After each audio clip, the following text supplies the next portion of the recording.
안녕하세요. 코시국에 결혼해서 결혼 1년 3개월 차 정도를 향해 가는 새댁입니다.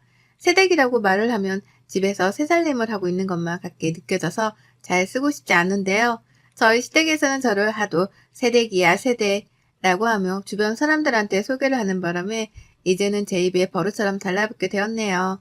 어디 가서도 제 소개는 새댁이라고 하고요. 지금부터는 시댁에서 겪은 저희 하나뿐인 시댁에 대해서 사연을 적어보겠습니다. 시댁은 저희 친정하고 분위기가 굉장히 상반되어 있습니다. 아빠가 좀 더 무섭고 집안의 분위기를 꽉 잡고 있는 친정과는 달리 시댁은 시어머니가 분위기를 주도하는 분이셨어요. 그 어머님은 쏙 뼈대 닮은 우리 아가씨도 어머님 옆에서 꼭 한 몫씩은 거들었고요. 어머님이랑 아가씨는 둘 다 몸집이 정말 왜소합니다. 제가 키도 크고 등발도 좀 있는 편이어서 제가 같이 옆에 서 있기라도 하면 내 몸으로 낳은 자식들인 것만 같이 작게만 느껴지곤 했네요. 그래서 종종 아가씨도 그렇고 어머님도 그렇고 제 덩치를 가지고서도 놀려먹는 말을 내뱉곤 했었답니다. 자, 여기까지만 읽어도 어림잡아 저희 시모랑 아가씨에 대해서 아실 것 같죠? 결혼한 지 얼마나 되었다고 새 며느리인 저한테 덩치를 가지고 놀려먹으니 말이죠. 두 사람 모두 다 하나같이 말을 생각 없이 뱉어내는 편이었어요. 기분이 내키는 대로 툭 뱉으셔야 했고 그걸 가지고서 시아버지가 상처라도 받는 눈치를 보이면 왜 엄한 사람을 잡으려고 해? 라고 하면서 농담이었다며 분위기를 풀어나가려 하셨죠. 툭 던지는 그 돌에 맞은 사람 입장은 제대로 생각해주지를 않는 분들이셨습니다. 그러니 시아버지는 그 오랜 세월 동안 같이 살며 기가 죽다 죽다 끝내 펴지를 못하고 노년을 맞이하셨어요. 저희 남편은 그렇게 살지 않겠다며 발버둥을 치는 입장이었고요. 그리고 저는 시집을 와서 이 황당한 집안 분위기를 목격해가며 어떤 입장을 취해야 할지에 대해서 끊임없이 고민하는 처지였답니다. 처음 몇 개월, 아니 올 초까지만 하더라도 시어머니랑 신우이랑 크게 엮일 일은 없었어요. 저 결혼하고 나서 바로 신우가 결혼 준비를 한다면서 정신없이 바빴거든요. 남편이 장남이라는 이유만으로 시댁에서 남편 장가를 먼저 보내려고 한 바람에 연애를 그만하고 결혼하고자 했던 신혼의 커플의 결혼이 조금 늦어지게 되었었답니다. 그리고 그 후 폭풍으로 신우는 빨리 결혼을 치러내겠다는 말을 반복하며 결혼 준비를 서둘렀죠. 실제 올 3월에 결혼식을 치르기까지 했고요. 손도 빠릿빠릿하고 결정력도 화끈해서 결혼 준비를 아무런 차질 없이 진행했던 신우였습니다. 그런 신우를 보며 대단하다 싶으면서도 한편으로는 왜 저렇게 일찌감치 오빠랑 같은 해에 시집을 가려 할까 싶었죠. 결혼이 특별하긴 하지만 언제든 할 수는 있는 거잖아요. 하지만 신우는 그렇게 급하게 시집을 가서는 결국 임신을 발표했답니다. 네, 혼전 임신을 했었기 때문에 결혼을 서둘렀던 것이었어요. 주변 사람들 눈치를 보기 싫어서 그런 건가 싶었더니만 그저 임산부 배가 나와서 입고 싶은 드레스를 입지 못하게 될까봐 그랬다고 하더라고요. 시어머니의 성격을 잘 아는지 시어머니께도 말을 하지 못한 채 그리 급하게 결혼하고서는 뒤늦게야 임신 사실을 털어놨고요. 저는 그때 시어머니의 성격을 다시 한번 잘 알 수 있었습니다. 화가 나니까 물불 안 가리고 소리부터 키워가며 목청을 높이는데 정말 무식한 돌덩이 같더라고요. 아무튼 그때 그런 일을 결혼하며 겪고 나니 저에게 시댁 식구들은 결코 편한 사람이 되지 못했답니다. 제가 그리 고상하거나 품격 있는 여자는 결코 아니었지만요. 저를 볼 때마다 덩치 얘기에 새댁이라며 꽉 막힌 조선시대 호칭으로만 소개를 하고 그도 모자라 혼전 임신의 집안 싸움까지 목격을 하게 만드셨으니 제 눈에 시댁이 멀쩡해 보일 리가 없었죠. 그래서 남들이 시댁 얘기를 할 때에도 나는 무슨 얘기를 해야 하나 싶고 괜히 하고 싶지가 않았습니다. 남편도 집에서는 자기 집이 그리 좋게 보이진 않던지 제 앞에서 얘기를 꺼내지도 않았어요. 저도 관심은 없었고요. 그런데 신우 배가 불러오기 시작하면서 일이 좀 꼬이더라고요. 신우가 히스테리를 부리기 시작한 겁니다.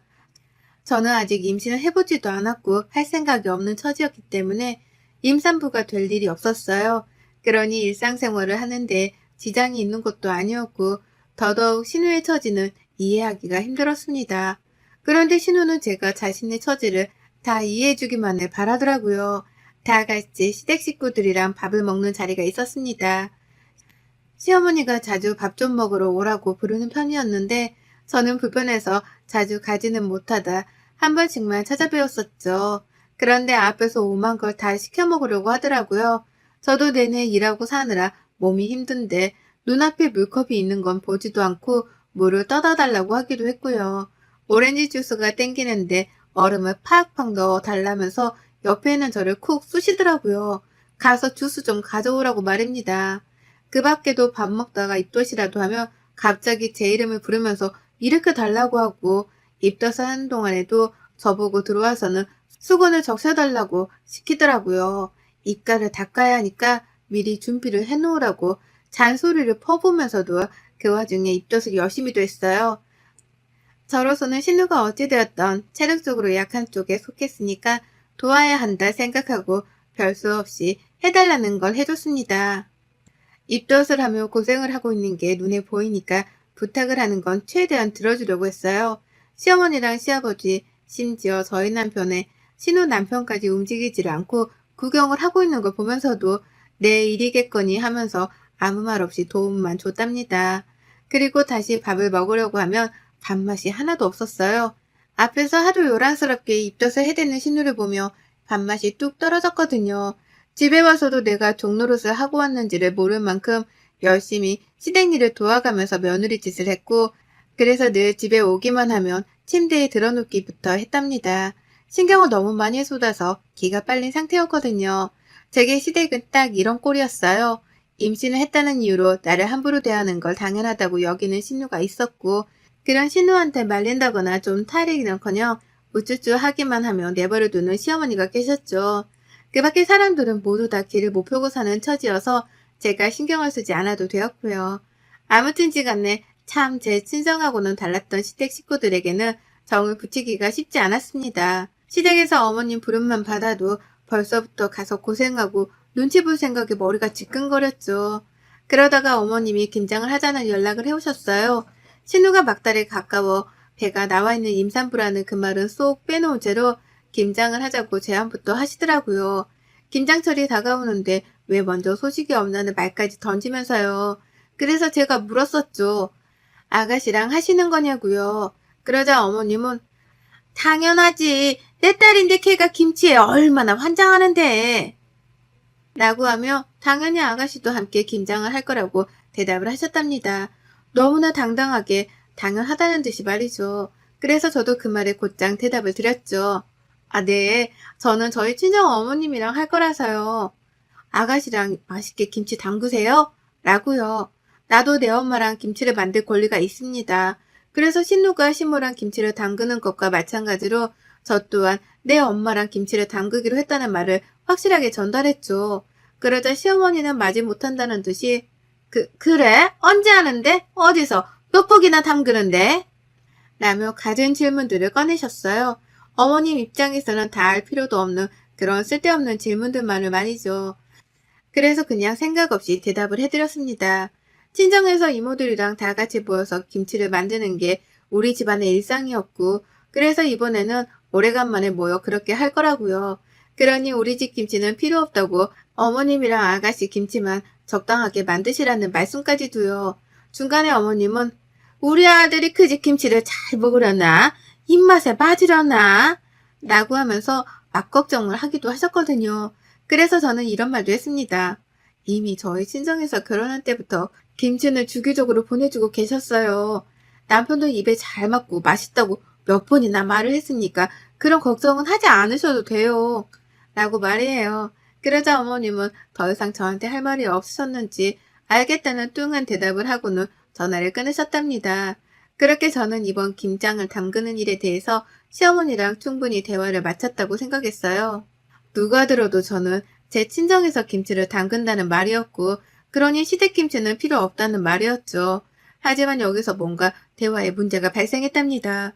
저도 미처 예상하지 못했던 일이었죠.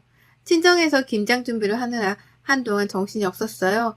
저도 자식된 도리로서 김장하는 데에 들어가는 비용을 대드려야 할 것 같아서 엄마한테 미리 용돈도 보내드렸고요. 이모들이랑 이모들의 딸들까지도 모두 다 그날에 모여서 같이 수육도 먹고 파티할 작정으로 미리부터 설렜었죠. 각자의 집에서 배추값은 내고 엄마는 그 돈으로 배추를 사드리고 김장 준비를 하신다고 김장 전날부터 무지하게 바쁘셨답니다. 저는 엄마가 바쁘실 걸 아니까 막내 이모랑 같이 전날부터 미리 친정에 가 있었고요. 남편한테는 집에서 자고 다음날 오라고 했는데 남편이 같이 가고 싶다고 말을 하는 바람에 저희 부부는 함께 친정으로 움직였습니다. 그렇게 잠도 잘 잤고요. 친정에서 먹고 놀고 김치를 만들며 꽤나 재미난 시간을 보냈어요. 엄마가 돼지 한 마리를 잡아오신 건지 큰 대야 냄비 2개에다가 수육을 끓여서는 온 가족들이 정말 맛나게도 고기를 먹었고요. 그렇게 잘 놀고 집에 왔더니 허리가 부러질 것 같더라고요. 그리고 그제서야 저도 알아차렸죠. 오랜만에 친정에서 먹고 노느라 기분이 좋아서 몰랐을 뿐 사실 김치를 담그느라 엄청나게 고생을 하다 왔다는 걸 말입니다. 저도 저희 집으로 가져올 김치를 만든다고 배추를 아주 열정적으로 절인 것 같았거든요. 집에 오니 남편은 벌써부터 샤워를 하고 나서는 골아 떨어졌고 저는 김치를 김치 냉장고 안에 넣은 후에 잠깐의 뒷정리를 하고 이내 잠이 들었어요. 하지만 1시간도 채 잠들지 못하고 다시 잠에서 깨야 했어요. 시어머니 아주 급하고 황당한 전화를 받았거든요. 야, 너 김장 다 했어? 라고 하는 혓짧은 소리를 내며 화끈하게 첫마디를 뱉으신 어머님이셨어요. 겨우 정신을 차리고 보니까 주변이 아주 깜깜하더라고요. 새벽이었습니다. 시간은 밤 12시를 조금 넘긴 때였고요. 순간 미간이 찌그러졌고 다시 한번 핸드폰을 확인했습니다. 분명 시어머니의 번호였죠. 네? 라고 황당하다는 듯이 대답을 했어요. 지금 시간이 몇 시인지 김장했냐는 질문을 하려고 전화를 하신 건가 싶었으니까요. 차마 이 말을 직접 하지 못한 채 너무 당황스러워서 무슨 일이세요? 라고 되물었습니다. 그렇지 않고서야 왜 지금 이 시간에 전화를 해서 그걸 물어보자는 의도였죠. 하지만 어머님은 누구보다도 저를 답답해하며 되물어 보셨답니다. 너 지금 자다 일어난 거 아니지? 지금까지 자느라고 연락도 안 한 거야? 야, 김장을 했으면 바로 가져와야 할 거 아니야. 하루 종일 기다렸잖아. 라고요. 어찌나 황당하던지요. 정말 자다가 봉창을 두드린다는 게 이런 건가 싶더라고요. 갑자기 전화를 해서 김치를 다 담궜는데도 왜 전화를 하지 않았냐는 엉뚱한 소리를 듣고 자빠져 있는 내 자신이 너무 초라하게 느껴지기까지 할 정도였습니다. 그래서 역한 숨을 내쉬면서 시어머니 하시는 말에 대답을 못했는데요. 어머님은 그 사이에 또 저를 치고 나오더라고요. 내가 너 친정 가서 김장 담근다고 하길래 우리는 김장도 안 담그고 기다리고 있는데 김치를 다 만들고 나서도 연락을 안 주면 어쩌하니? 이게 시어머니를 하루 종일 기다리게 하고 있네. 라고요. 그러는 사이 저는 뻔뻔함의 극치를 보이는 시어머니의 태도를 믿을 수가 없다며 눈만 껌뻑이고 있었고요. 소리가 어찌나 요란했던지 옆에서 피곤하다며 코까지 골고 자고 있던 남편도 일어났습니다. 엄마야? 엄마 목소리인데 뭔 일 났대? 라고 하며 남편도 이게 도대체 한밤중 무슨 일이냐며 놀래 잠에서 깼어요. 급기야 남편은 불까지 켜고서는 옆에 앉아 저를 쳐다보는데 어머님은 혼자서 할 말만 주구장창 뱉어내셨답니다. 아니 너 니네 친정 가서 김장한다며 우리 것도 있을 거 아니야. 그러려고 우리 집에 안 오겠다고 한 거 아니니? 근데 김치를 만들었으면 곧장 가지고로 오던가 아니면 얼마큼 만들었다고 말이라도 해주던가. 얘가 사람을 하루 종일 기다리게 하고 있네.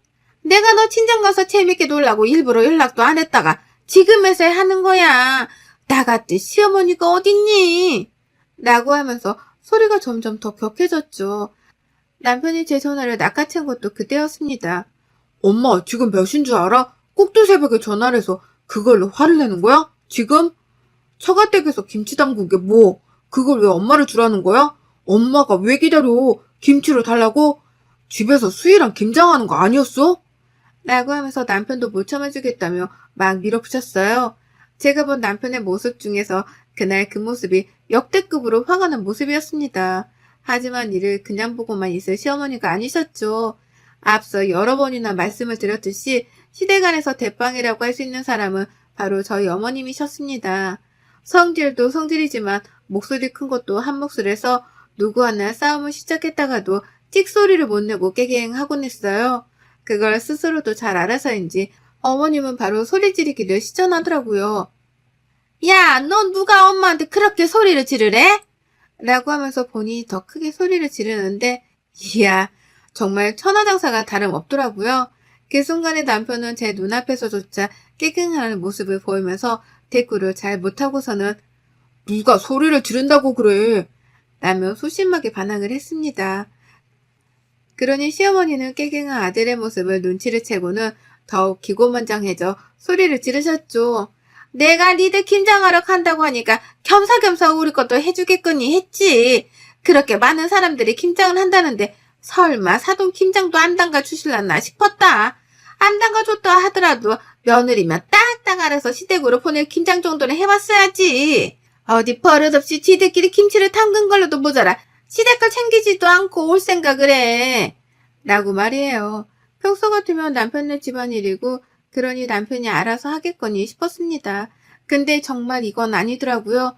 내가 내 집 가서 우리 식구들이랑 김치를 만들 거니까 니들 김치는 니들끼리 만들라고 분명하게 말을 했는데도 불구하고 꼭두 새벽에 전화를 해와서 왜 자기네들 김치가 없냐고 승질을 부리다니요. 이건 정말 억지에 가까운 말이었는데 그 억지를 너무나 당당하게 하는 거 보면서 할 말을 잃었답니다. 그래서 저는 당장에 남편으로부터 핸드폰을 빼앗아 들었고 비록 얼굴을 마주보고 있지는 않았으나 아주 화가 단단히 났다는 자세와 표정을 취한 채 말씀드렸죠. 어머님이 김치가 먹고 싶으셨나 보구나. 그래서 초대도 안 했는데 김치를 얻어먹겠다고 지금 이 난리시구나. 라고요. 그러자 시어머니가 뭐가 어째? 라면 제가 비꼬는 이 말에 대해 기가 막히다며 언성을 높이셨답니다. 하지만 저는 이 타이밍을 놓치지 않고 재차 어머니께 물었죠. 그래서 몇 포기가 필요하신데요? 몇 포기를 먹을 건데요? 라고요. 그러자 어머님은 자신에게 김치를 주겠다는 소리인 줄 아셨는지 갑자기 목소리를 팍 낮추며 대답을 하시더라고요. 아유, 너도 참 진작에 준다는 말부터 했어야지. 괜히 내 승질을 건드려 소리까지 지르게 만드니 피곤하게. 우리 집 양반도 먹이고 네 시누이도 갖다 줄 거니까 8포기? 아니다. 딱 맞춰서 12포기 정도. 인당 3포기는 먹지 않겠니? 라고요. 옆에서 남편은 자기 엄마 치부가 보이긴 하는지 얼굴을 손으로 쓸어내리면서 제게 손짓했습니다. 화를 억눌러 달라고요. 본인이 봐도 지네 엄마가 이상한 거라니까 저한테 어떻게든 일방적으로 화를 참아달라는 소리였어요. 하지만 저는 시어머니랑 이판사판 뜨고 싶은 마음뿐이었고 그래서 다시 한번 물었죠. 정확히 몇 포기를 달라는 말씀이세요? 라고요.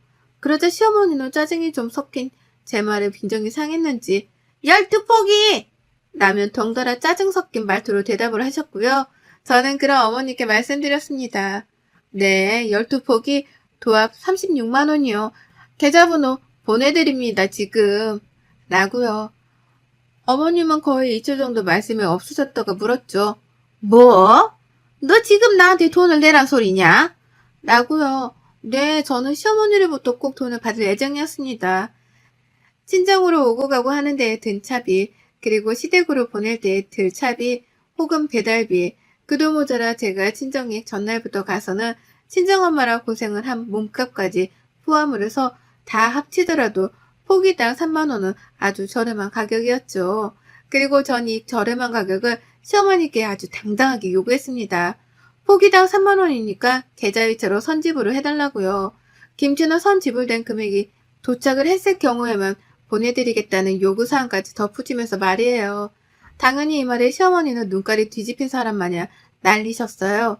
어떻게 그럴 수가 있냐며 말도 안 되는 요구사항이라고 말이에요. 어떻게 시어머니한테서 돈을 받을 생각을 하냐면서 거품을 물려하길래 저도 따끔하게 혼을 내드렸습니다. 어떻게 며느리랑 처갓집에서 뼈 빠지게 만든 김치를 거저 가져갈 생각을 하세요. 노동값을 지불하든지 노동값을 지불하지 못했으면 돈이라도 지불을 하든지 거지도 아니고 말이야. 라고 말이에요. 저의 마지막 말이 회심의 한방이었던지 어머님은 또다시 정적을 만드셨습니다. 저로서는 너무도 익숙하지 못한 상황이었죠. 늘 떽떽거리면서 우겨대기만 하는 분이신데 갑자기 말을 안 하시니까요. 하지만 저도 더는 참고 속이기만 할 이유가 없었고 무엇보다 밤 12시가 넘긴 이 시점에서 먼저 싸움을 걸어온 건 어머님이셨기에 똑같이 응대를 해드렸습니다. 예의도 저버린 채로 공짜를 바라지 말고 합당한 돈이나 노동값이라도 지불을 하라며 따끔하게 홍군형을 날렸죠. 누군 시간이랑 돈이 남아 돌아서 김장을 하루 종일 담그고 온 줄 아냐며 비아냥대는 혼잣말도 거침없이 쏟아냈고요. 그리고 나서 번호 보내드렸어요. 지금 보내주실 거죠? 라고 되물었거든요. 실시간으로 어머니께 카톡을 보내가면서요. 근데 어머님이 정말 말도 없이 전화를 툭 끊어버리셨답니다. 돈 달라는 말에 대꾸도 못하고 그냥 돈을 안 내고 김치도 안 받겠다며 전화를 끊은 거예요. 김치를 달라 또 전화를 해오실 줄 알았는데 다음 날이 되어도 연락은 없었고 그 길로 어머님은 다신 제게 김치를 달란 말 따위는 입에 올리지도 못하고 계시답니다. 저 또한 그냥 꽁으로 어머님께 김치를 넘길 생각 따위는 추워도 없고요. 어디 감히 며느리가 뼈 빠지게 만든 김치에 숟가락만 얹으려고 하는 건지 공짜 좋아하다가 며느리한테 평생 팽당할 수 있다는 걸 이번 기회에 뼈저리게 느끼셨길 바랍니다. 하여간 우리 시어머니는 시어머니라서가 아니라 정말 이해하기도 힘들고 이해하고 싶지도 않네요. 여러분의 생각은 댓글로 남겨주세요. 오늘도 시청해주셔서 정말 감사합니다.